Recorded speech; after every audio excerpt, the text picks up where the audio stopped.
Bonjour à tous et bienvenue sur Vibration, le podcast d'inspiration communication interne.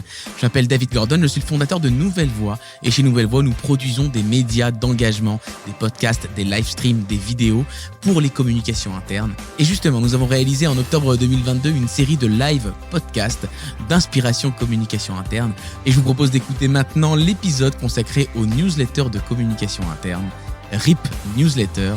Welcome les micro-news interactives. C'est parti.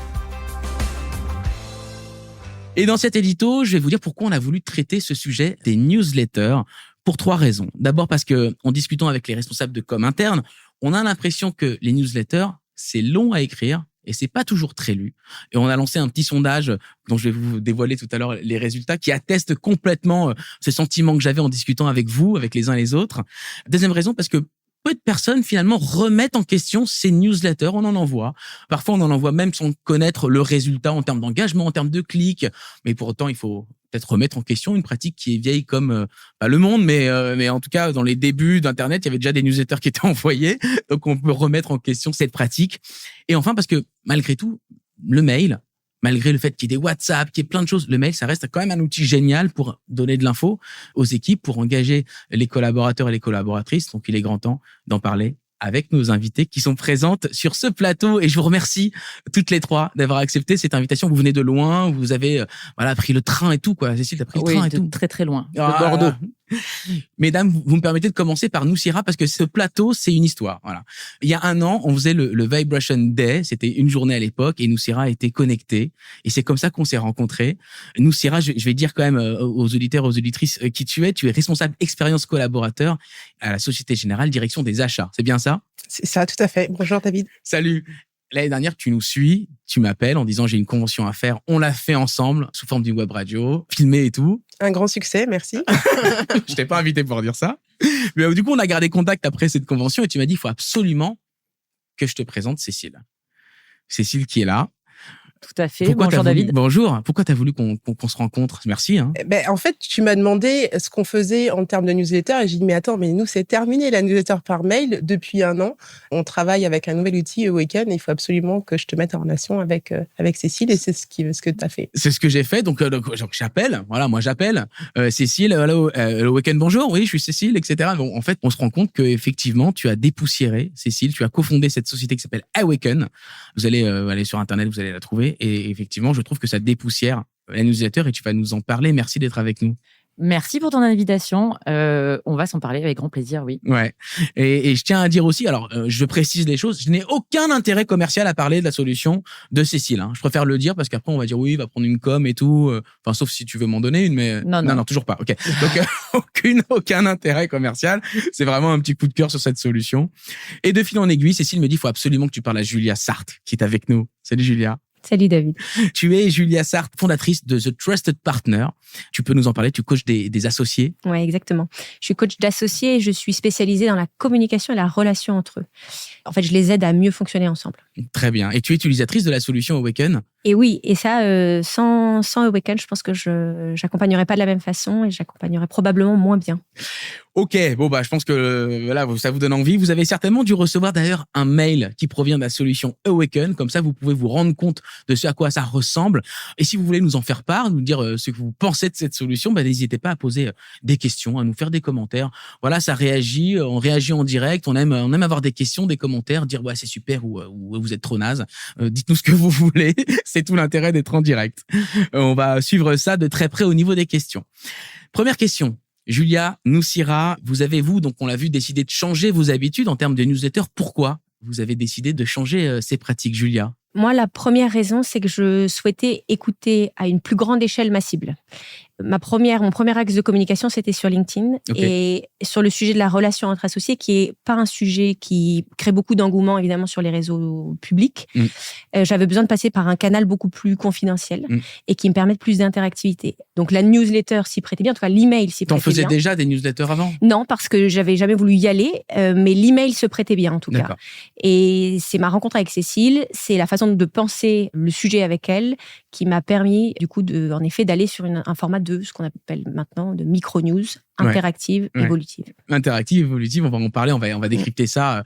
Même question, Nucira, pourquoi tu as voulu changer ces pratiques de newsletter tu travailles sur l'expérience des collaborateurs et des collaboratrices, et donc j'imagine que t'en faisais peut-être avant des newsletters et t'as voulu changer. C'est ça, on est 300 collaborateurs en France et à l'international, et donc on en faisait, on envoyait des beaux mails avec du contenu qui intéresse, j'espère, les collaborateurs, mais à part ceux qui venaient spontanément vers nous pour nous dire « Ah, c'est chouette ce que tu as envoyé, on aimait bien cet article », on n'était pas sûr de savoir si ça avait été ouvert, ça avait été lu, ça avait plu. Oui, t'avais pas de stats vraiment, c'était envoyé par la messagerie habituelle. Voilà. Sans avoir de stats concrètes sur ça. Sans avoir de feedback. Et donc, on ne savait pas si ça fonctionnait. Et donc, quand on a eu cette solution qui nous a permis de mesurer, on a fait un pas de géant. Et donc, on s'en sert de manière active depuis le mois de janvier. Et tu n'es pas la seule à ne pas connaître les résultats, parce que lorsqu'on a envoyé un petit sondage, alors c'est pas de l'Ipsos, Sofres, tout ça. Hein, c'est un sondage qu'on a envoyé à nos contacts sur LinkedIn. Non, mais on va pas mentir aux gens. Mais au moins, il y a en gros 30%. Non, mais c'est vrai. On dit la vérité, non? Mais il y a 30% des personnes qui ont dit, je connais pas les stats, en fait, de mes newsletters. Donc, ça donne quand même une indication sans pour autant que ce soit représentatif de la population au sens large. Cécile, toi, t'es cofondatrice de Awaken. Raconte-nous, qu'est-ce qui t'a poussé à te lancer dans cette mission, dans ce combat contre la newsletter à papa? C'est ça. D'abord, merci Julien, merci Nucira, parce que j'ai l'impression de recevoir plein de feedback positifs et donc c'est pas tous les jours, je trouve ça trop cool. Oh, t'as pas fini. Attends, donc je profite. Pourquoi m'attaquer aux newsletters? Il y a 3 raisons principales, je dirais. La première, c'est que je trouve le concept un peu absurde. En fait, tout le monde trouve ça génial, les newsletters, mais finalement, qui les lit. Est-ce que tout le monde trouve ça génial, ou est-ce qu'on le fait? Moi, personnellement, alors que je parle pour moi, et puis je te coupe, mais c'est comme ça aussi, hein, c'est le débat. J'envoie des newsletters avec mon entreprise Nouvelle Voix. Je le fais parce qu'il faut le faire un peu, parce que je me dis, voilà, ça fait partie des trucs qu'il faut faire, donc je le fais. Après, il y a peu d'engagement, etc., etc. Il y a cet aspect-là, mais il y a aussi les gens qui reçoivent des newsletters, et je pense qu'on est tous concernés. On trouve ça quand même trop cool d'avoir des newsletters, parce qu'on reçoit du courrier, les sujets sont intéressants, donc parce que les sujets sont intéressants en façade, en tout cas, on trouve ça génial. Sauf qu'en fait, on les met dans un petit répertoire de notre messagerie, et en se disant, je les lirai quand j'aurai du temps, et on n'a jamais le temps de les lire.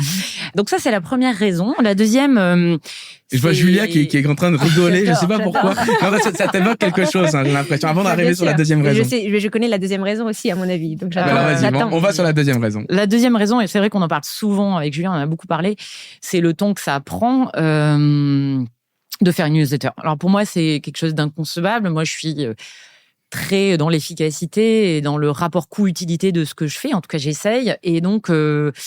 passer tout ce temps à élaborer des newsletters, sans savoir l'impact que ça va avoir, c'est un truc que je comprends pas bien. Alors, je peux te dire déjà que dans ce sondage qui n'est pas TNS Sofres, mais qui est un sondage David Gordon, Cécile Larue, hein, avec toutes les pincettes qu'on va prendre, 76% des personnes mettent plus d'une journée à produire cette newsletter pour un taux d'ouverture environ, moins de 50% d'ouverture à 70%.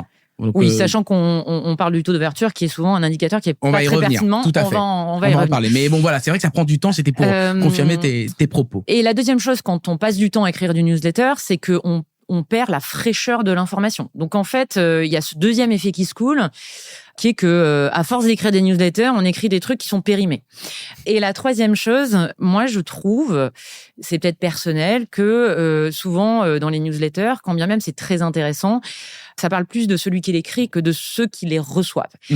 Et donc finalement, je me demande s'il n'y a pas beaucoup d'égocentrisme à écrire des newsletters, et ça a fini par me gêner un peu. Voilà. C'est un point que tu as soulevé en préparant cette émission, parce qu'on la prépare, cette émission, on est professionnel. C'est un point que tu as soulevé sur le rôle de la personne qui envoie le newsletter.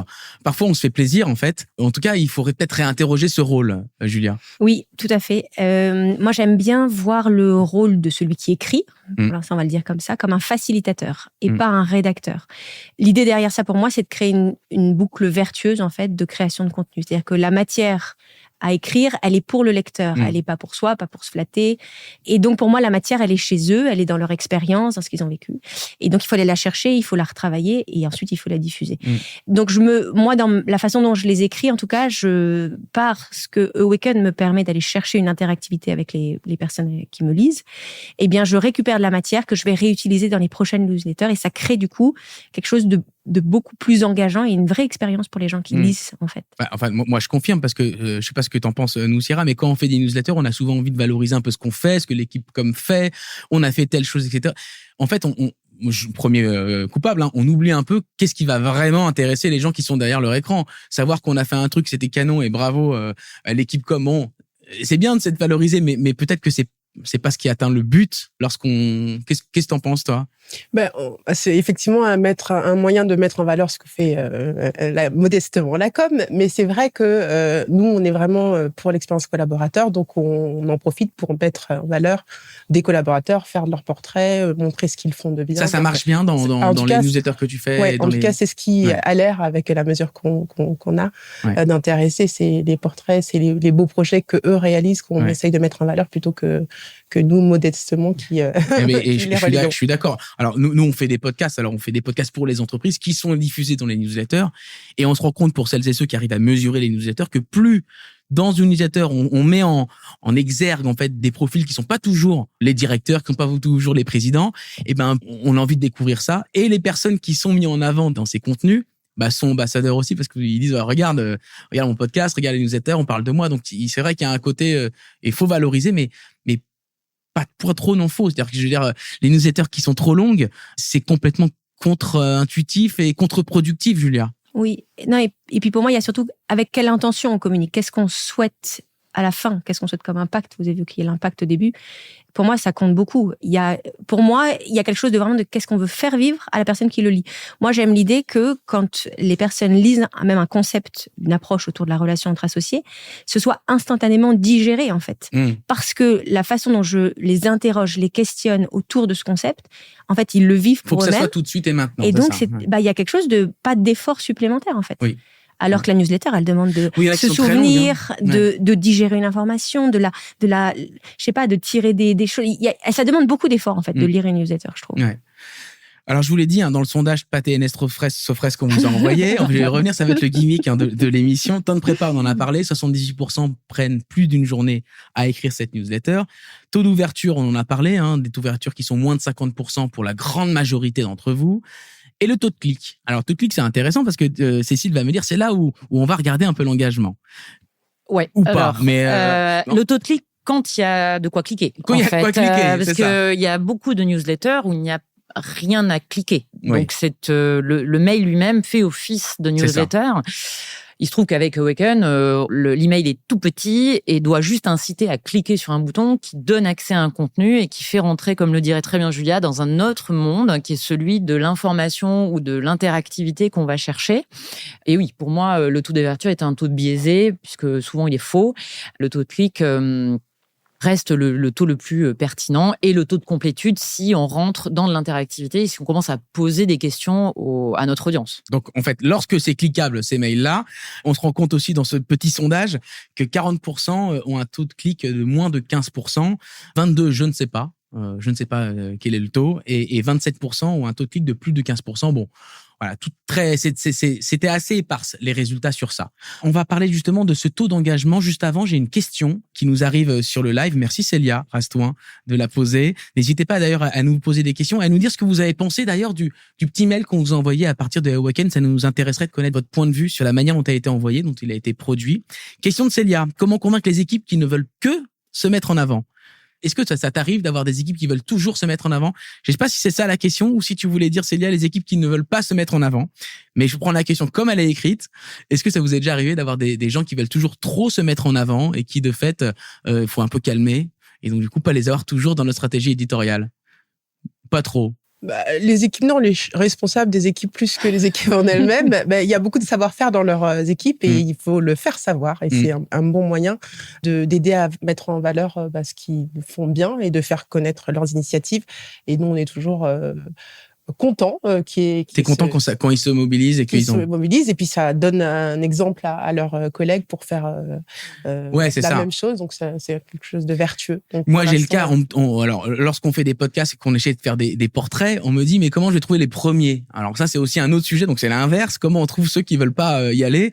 Souvent on essaie de prendre les personnes qui ont le plus de gouaille, les personnes qui sont le plus à l'aise et en fait le premier crée un premier média et du coup celui qui l'a fait devient ambassadeur ambassadeurs, donc ils en parlent d'autres. Et puis finalement, les personnes, ils tapent en disant, moi aussi, je veux le faire. Donc ça, c'est un peu l'inverse de la question de Célia. Je sais pas si on t'a répondu. Célia, tu nous dis dans le commentaire. Hein, voilà.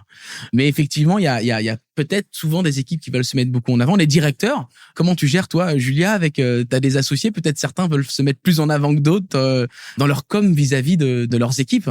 Pour moi, ça questionne. Non, mais ça questionne toujours pourquoi est-ce qu'on fait les choses et donc quel est l'impact qu'on souhaite.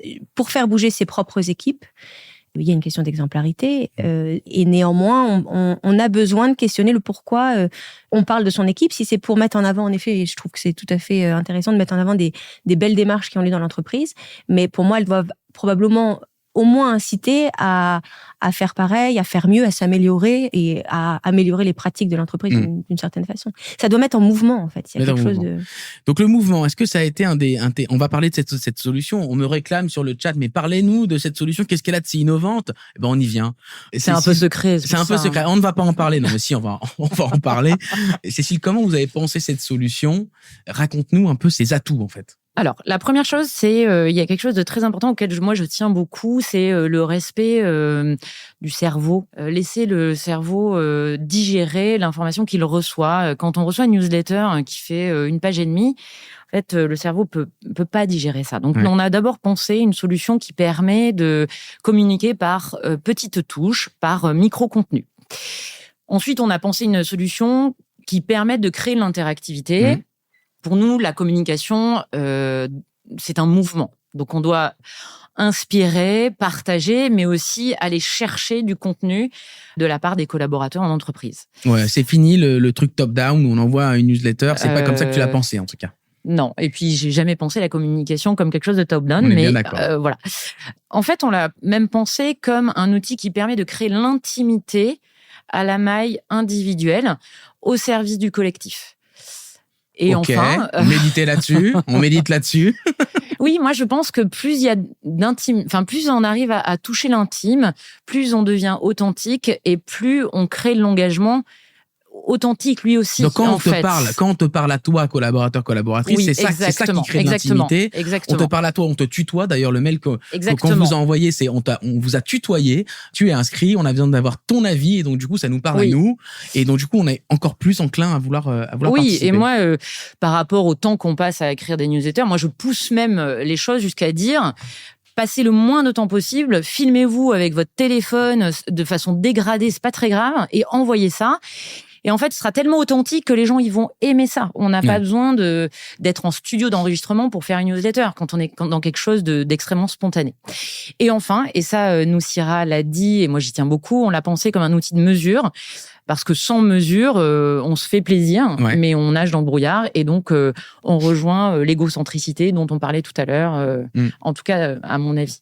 C'est quoi les atouts? Moi, je l'ai utilisé aussi, cette solution, donc je pourrais en parler. Mais selon vous, c'est quoi les atouts différents de la solution? On en parlait juste avant, Noussira. Il y a un truc qui nous plaît bien, c'est de pouvoir retrouver les anciennes newsletters à partir de la solution Awoken. Oui, c'est ça, parce qu'en fait, donc ça prend plus d'une journée à faire une newsletter. Donc c'est envoyé, et puis effectivement, on n'a pas forcément le temps de la consommer tout de suite. Et donc même si on a envie de le mettre dans le petit dossier là, en disant on y retourne, probablement qu'on n'y retournera pas. Et donc cette newsletter là, elle est perdue.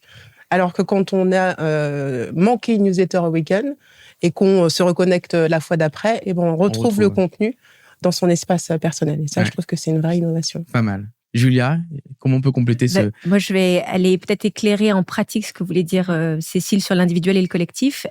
Moi, je considère que pour qu'en effet les gens bougent, il faut leur parler. Donc, c'est exactement la même chose qu'on évoquait. L'intime. C'est la notion d'intime. Alors, moi, je ne le dis pas comme ça, mais il y a quelque chose d'aller toucher l'individu. Okay. Et à partir du moment où l'individu est touché, il bouge à l'intérieur et donc il se met en mouvement. Et à partir du moment où il se met en mouvement et qu'il n'est pas seul, ça crée un mouvement collectif. On ne sait pas où ça va, on ne sait pas ce que ça fait bouger, mais il se passe quelque chose.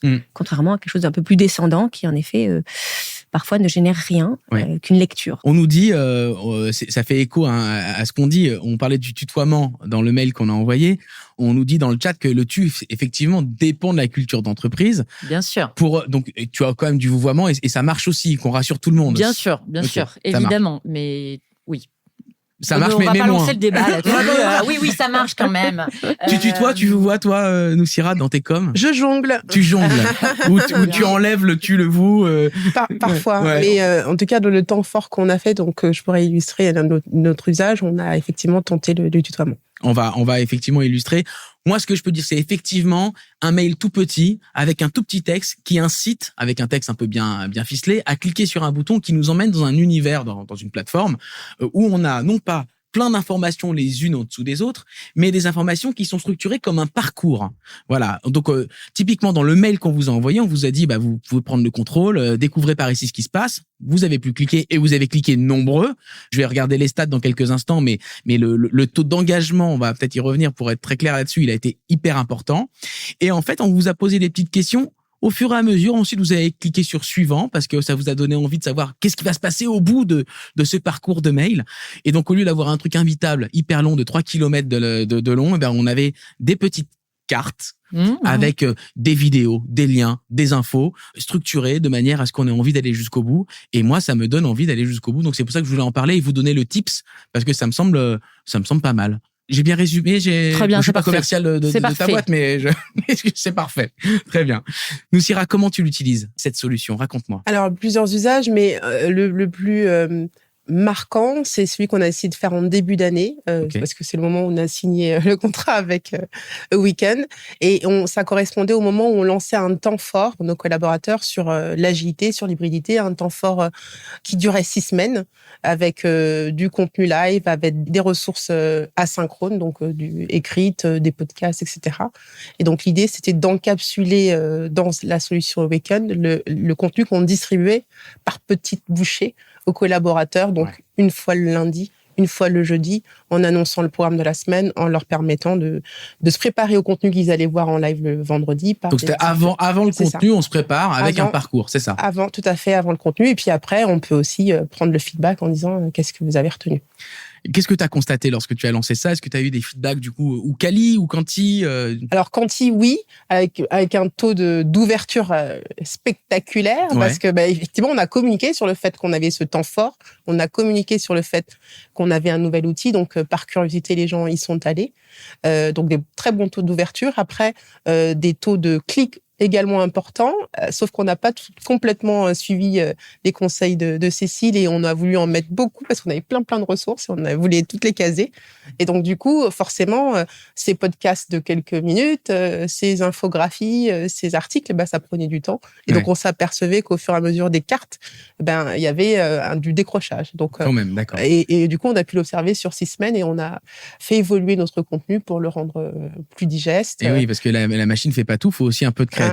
Faut faire ce que vous savez faire, c'est-à-dire faut se creuser un peu la tête et essayer de trouver des moyens de capter jusqu'au bout l'attention. Et ça, c'est un challenge de création de contenu pour le coup. Mais du coup, la mesure permet de se dire non, là on en a mis trop et donc la fois d'après il faut faire différemment. Donc ça, c'est très chouette. Un autre usage, une autre manière de l'utiliser avec Julia, donc j'imagine c'est avec les associés que tu communiques. Oui, alors j'ai des usages pendant mes accompagnements, mais si je reste sur ma communication plus large, donc qui sont plutôt des personnes de ma communauté, mon enjeu, moi, c'est de tenir le lien dans la durée et d'avoir le plus fréquemment possible, du coup, des interactions.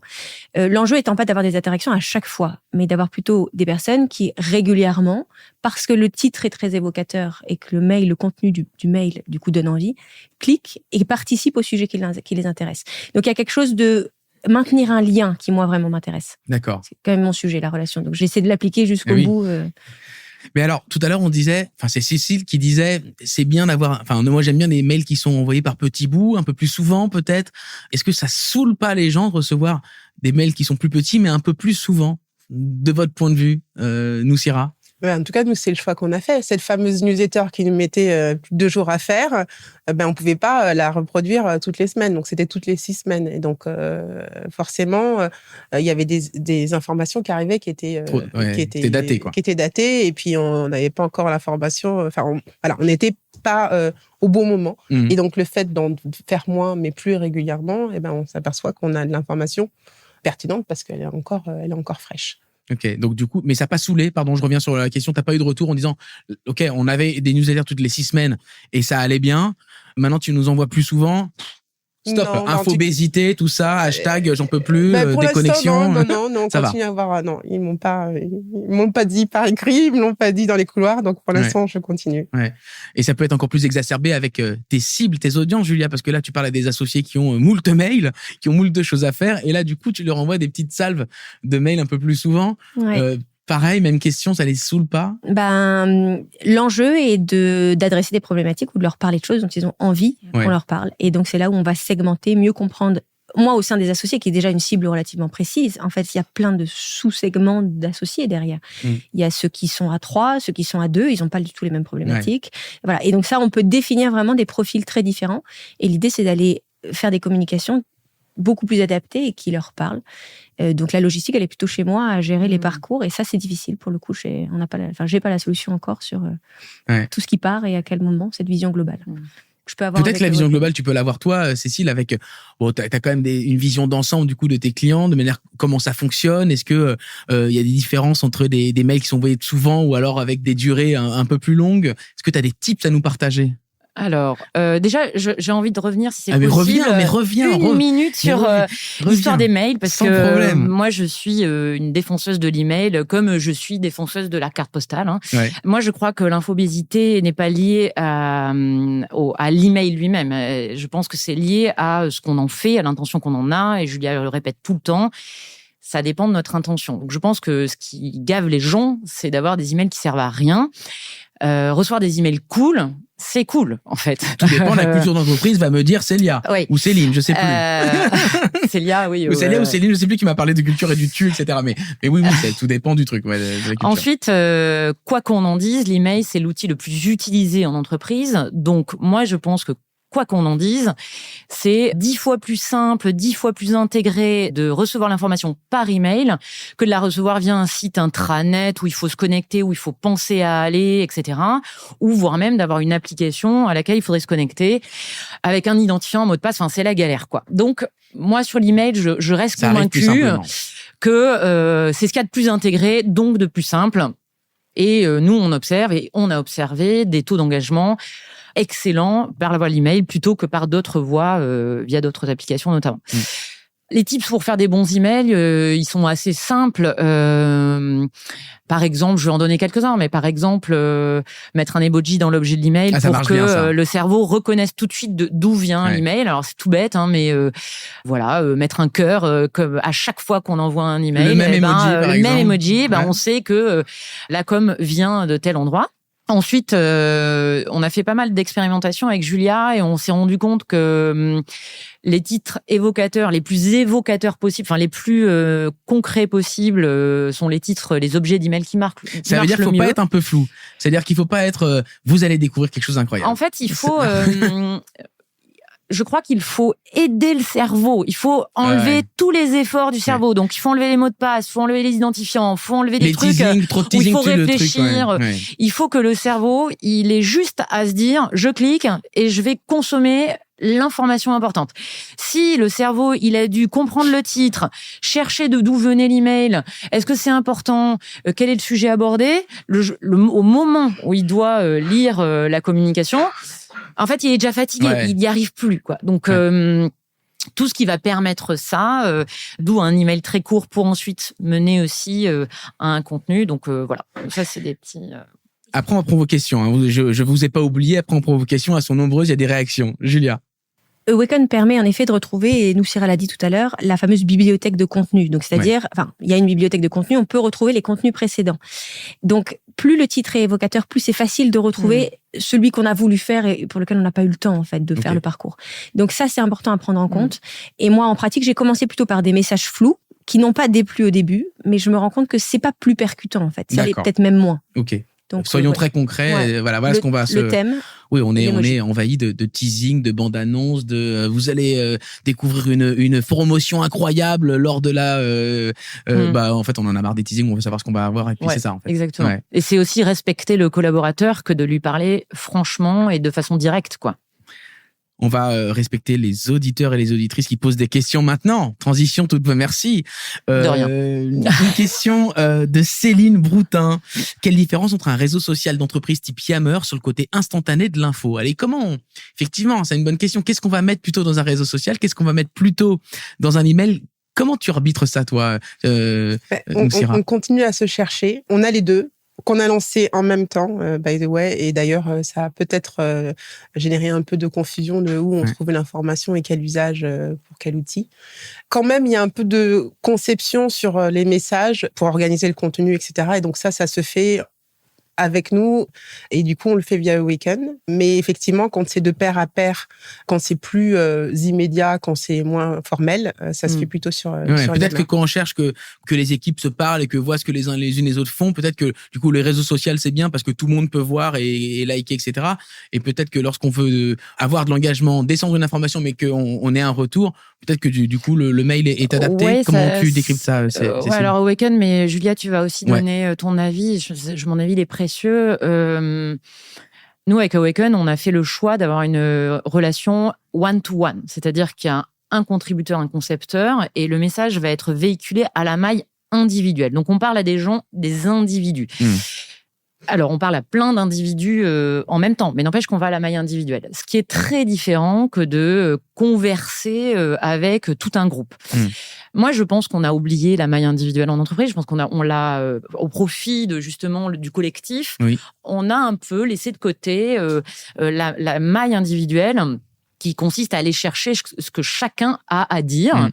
Je pense que sur les réseaux sociaux, c'est toujours les mêmes qui interagissent, et donc ça met de côté, ça exclut tous ceux qui sont moins, qui se mettent moins en avant. Donc ça va chercher d'autres cibles, en fait, d'autres audiences, et peut-être ça peut les ramener sur... Ça crée de l'équité. Moi, je crois que ça crée de l'équité aussi parce que le message est individualisé pour chacun, et donc ça crée une équité. Moi, je pense que c'est important. Oui, alors que lorsqu'on commente, et je te donne la parole après Julia, lorsqu'on commente sur un réseau social, tout le monde le voit, alors que parfois peut-être qu'on peut vouloir avoir un feedback qui est remonté sans pour autant que ce soit public. Tu veux compléter, Julia? Oui, je pense que tu m'attends sur les voix minoritaires. Oui. Elles se connaissent bien, hein. Donc on a des automatismes. Non, mais les voix minoritaires, c'est ceux qui s'expriment moins ou qui sont moins nombreux. Il faut faire émerger ces voix-là. C'est les voix qui, en général, résolvent toutes les problématiques qu'il peut y avoir. Et pour aller les entendre, il faut qu'il y ait une zone de confiance. Et en effet, c'est pas les réseaux publics ouverts à tous qui le permettent. Il y a un autre point que je voudrais évoquer, moi, juste sur l'intérêt, en effet, entre le réseau, on va dire, d'entreprise et puis de la com interne structurée un peu différemment. Moi, il y a la culture de l'écrit qui est un sujet important, je trouve, et qui nécessite d'être pensé et organisé, et à réfléchir comment est-ce qu'on garde l'information, comment est-ce qu'on la transmet. Ça peut aider à identifier ce qu'on met sur les réseaux et les sujets traités sur les réseaux, de ce qui est traité en com interne, et conservé dans le temps. C'est une question de Céline, il y en a plusieurs, donc j'enchaîne. Est-ce que la solution marche alors à l'international, 60 nationalités? Céline Broutin pose cette question. Je crois savoir qu'il y a différentes langues dans l'entreprise de Céline que je connais un peu et que je salue. Ça fonctionne en multilangue? La réponse est oui, pour une raison très simple, c'est que c'est vous qui faites le contenu, c'est vous les spécialistes, donc c'est pas moi qui vais faire le contenu. Donc s'il faut que ce soit en anglais, votre contenu soit en anglais, et nous la plateforme va s'adapter à ça. Mais moi je n'ai qu'à traduire 2-3 mots qui sont suivants, à bientôt, et cliquez ici. Donc ça, j'y arrive dans toutes les langues. D'accord, très bien. Il y a plusieurs questions sur les collaborateurs et les collaboratrices qui seraient déconnectés. Il y a Eladj Ouattara, il y a Sophie Moinard qui pose les questions. Pour les non connectés, est-ce que ça peut jouer un rôle? Sachez qu'il y a un épisode demain qui sera consacré au personnel qui ne sont pas connectés. Est-ce que ça joue un rôle? Est-ce que tu vois de plus en plus de mails qui sont ouverts à ces populations et donc du coup c'est peut-être plus digeste pour ces cibles-là en particulier? Oui, c'est plus simple, c'est plus digeste. Alors moi, je suis. Si on n'a pas de use case, on dit. Non, mais c'est un sujet. Nous, on se pose la question d'utiliser le SMS pour ces populations-là. Il y a des questions que l'on se pose, mais moi, j'aime bien l'email. Je trouve que c'est plus doux. Il y a quelque chose de plus. On n'est pas obligé d'ouvrir tout de suite. Donc, je pousse quand même l'email, quoi. Inscrivez-vous pour demain parce qu'on va en parler vraiment demain des personnels déconnectés. On va parler des SMS, on va parler de tout ça. Donc n'hésitez pas à vous connecter demain, même heure, 13h, et vous pouvez vous inscrire de la même manière que vous êtes inscrit pour l'événement du jour. Alors là, j'ai une question débat. Oh là là, Oh là là, j'ai une question de Nathalie Bianco. Est-ce que ça va pas à l'encontre de cette nouvelle tendance autour de la sobriété numérique, c'est-à-dire moins de mails? Julia? J'aime beaucoup. Merci pour cette question. Ça dépend comment est-ce qu'on pense le fait de maintenir l'information sur la plateforme. C'est pas une question évidente, néanmoins il faut qu'elle se pose. C'est-à-dire que les contenus sont disponibles un certain temps et sont automatiquement effacés de nos propres plateformes. Tu parleras pour toi après, Cécile, mais moi de mon compte, elles disparaissent si je fais le choix qu'il y a une date limite en fait d'accessibilité, qui pour moi une information n'a de sens peut-être qu'une utilité de 6 mois grand max, ou 6 semaines, quelques semaines grand max quoi. Donc merci pour cette question. Non, c'est une vraie réflexion et qu'il faut avoir et dans laquelle il faut une vraie exigence, je trouve. Ouais. Et moi aussi, je veux bien compléter Bien parce sûr, qu'avant Awaken, moi, j'envoyais des newsletters quand même un peu jolis, avec des images, avec des liens, etc. Et c'était 4 ou 5 mégas que j'envoyais à 300 personnes. Voilà. D'accord. Et depuis Awaken, Ah ouais, mais moi j'ai envie de dire un mot là-dessus puisqu'on est très sensible à ça chez Awaken.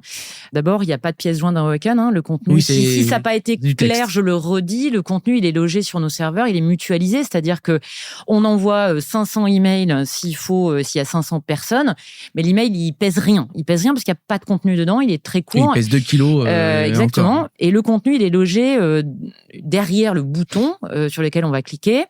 Et les contenus sont mutualisés, c'est-à-dire que les 500 personnes vont accéder au même contenu qui est logé à un seul endroit. Donc déjà ça, là on est Green IT quand on fait ça. Et ensuite, je pourrais vous parler d'Awaken, qui est une plateforme totalement Green IT. Tout est conçu avec la conscience très forte de notre consommation qui dépasse largement la question de l'email. La conscience écologique de l'informatique dépasse vraiment la question de l'email. Et moi, je suis ravie d'en parler en dehors d'ici. C'est une émission à part entière. Eh ben, c'est une émission à part entière parce que celle-là va toucher à sa fin. Et oui, il est presque 13h45. Le temps pour moi de remercier nos invités. Je sais pas s'il y a un petit mot de conclusion qu'on peut donner à nos auditeurs et nos auditrices pour réconcilier le mail et l'engagement en guise de conclusion, Julia. Sur le mail et l'engagement, plus c'est petit, plus ça donne envie de s'y pencher et de se mettre en mouvement. Noussira. il faut essayer et puis corriger parce qu'on a mesuré. Cécile. Eh bien, moi, je serais ravie de discuter avec qui veut de tous ces sujets-là en dehors de ce plateau. Cécile Larue, cofondatrice de la solution Awaken. Alors, c'est AWKN. Vous allez trouver ça sur Internet très facilement. En plus, je crois qu'il y a un essai gratuit, etc. Bon, je crois qu'on peut tester ça. Donc, n'hésitez pas à regarder ou à la taguer sur LinkedIn pour en savoir plus. Noussira Biazo, merci d'avoir été à l'origine de ce plateau. Responsable expérience collaborateur à la Société Générale, département des achats. Et enfin, Julia Sarthe, merci beaucoup d'avoir partagé tes lumières avec nous. Je rappelle que tu es fondatrice de The Trusted Partner et utilisatrice de la solution Awaken. Merci à toutes les trois. Merci David. Merci à toi David. Et puis, pas trop de mails, hein, on a compris. Hein. Ciao, merci beaucoup.